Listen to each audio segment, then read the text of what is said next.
How the RAF fought malaria with parachuting cats. Hashtag fact: did you know that malaria kills 1 million people each year around the world?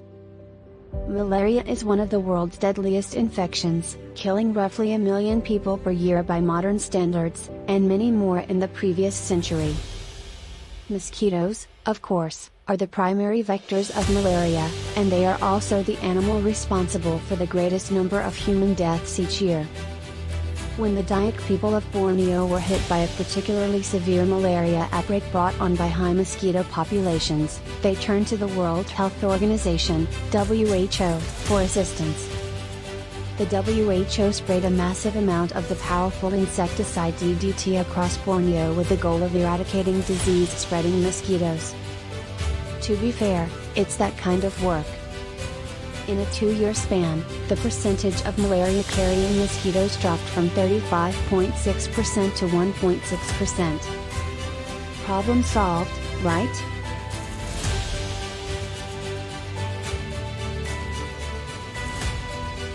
Hashtag the consequence of the action.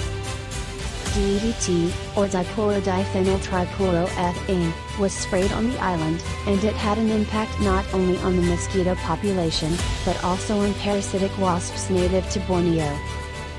All of the roofs on the Dayak dwellings began inexplicably crumbling after a short time. The DDT used to combat mosquitoes also killed most of these parasite wasps, as it turned out. This meant the island's population of thatch-eating caterpillars, which are typically prey for parasitic wasps, was thriving. Unfortunately for the Dayaks, the roofs of their homes were all built of delectable thatch. Hashtag up the food chain. If you think the preceding implication is bad, wait until you hear what comes next. DDT had a large impact on the insect life on the island, which meant that many little insects had swallowed it and had it active in their systems. The geckos on the island began devouring the DDT-contaminated insects. Because DDT has a biological half-life of up to 8 years, it may now be left inert in geckos for that long.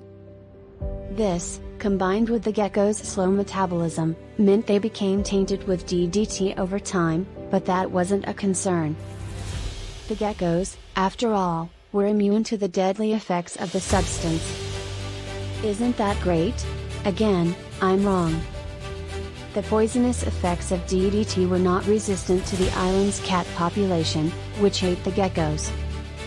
This meant that after consuming the DDT-laced lizards, the cats began to die in droves, which could only indicate one thing. Rats. Lots and lots and lots of rats. Hashtag Operation Cat Drop. As the rat population grew out of control, the Dayak people were confronted with a slew of rodent-related issues, including the outbreak of the plague and the complete destruction of their food storage.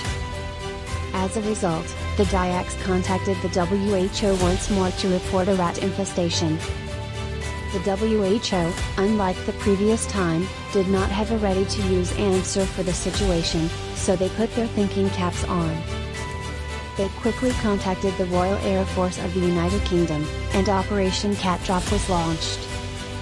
In an attempt to reverse the problem, the RAF flew flights over the island of Borneo in 1965, airdropping thousands of parachuted boxes full of moggies into Borneo. So, if there's one thing to learn from this, it's that if you don't completely comprehend the ramifications of your actions, doing nothing is generally the wisest course of action. Oh, also, cats. Lots and lots of cats are the solution.